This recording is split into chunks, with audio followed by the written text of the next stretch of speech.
के साथ सीमी का तड़का में आज हम बनाने जा रहे हैं नींबू और हरी मिर्च और साथ में लहसुन का अचार। मैंने तकरीबन 1 पाव करीब नींबू ले लिए। देखिए ये हमारे घर के नींबू है, इसके लिए मैं अचार भी मैं इससे ज़्यादा खुशी होती है अपने घर की चीज़ से, तो मैं इसके आधा किलो लिए मैंने। मिर्च मैंने तकरीबन आधा पाव लिए और लहसुन मैंने देखे थोड़े से छील लिए। अब मैं इसको काट लेती हूँ, फिर मैं आपको दिखाती हूँ।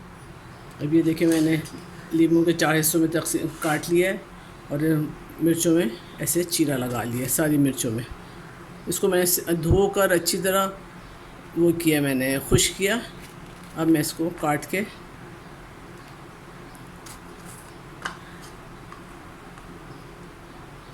सब मैंने काट लिए। अब मैं इसको मिलाती हूँ। ये देखिए मैंने सारी मिर्चें और नींबू को काट के रख लिया।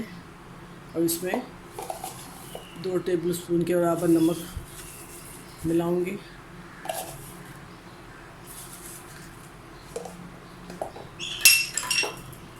और साथ ही इसमें 1 टेबलस्पून हल्दी।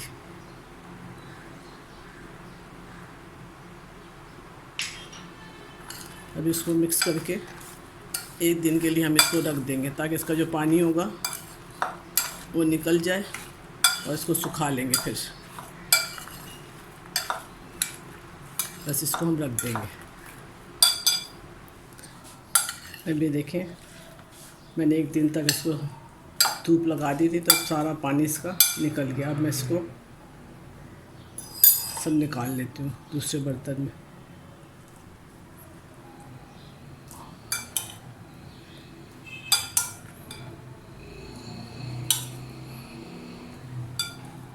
कितना पानी देखें इसका निकल आया।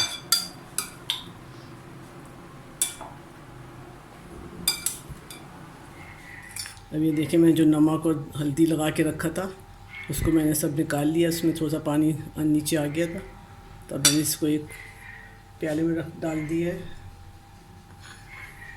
अब मैंने ये जो मसाले मैंने पीस के रखे हैं मोटे मोटे, उसके अंदर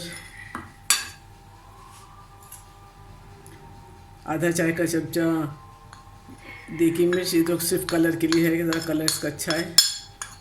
और आधा चाय का चमचा हल्दी डाल देंगे इसी मसाले में। इसको अच्छी तरह मिला लें।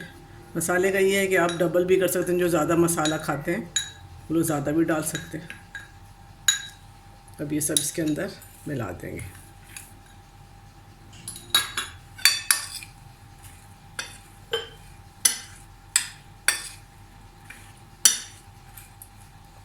अब इसको एक किसी शीशे के जार में शिफ्ट कर देंगे इसको। फिर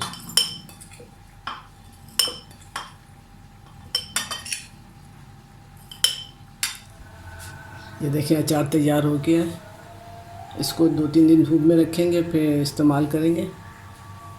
बहुत अच्छा अचार बनता है, ये आप घर में ज़रूर बनाएं और काफ़ी दिन चलता है। ये तेल अगर ऊपर तक होगा तो फिर तो बिल्कुल ख़राब नहीं होता, ये तो पूरा सीज़न चल जाता है।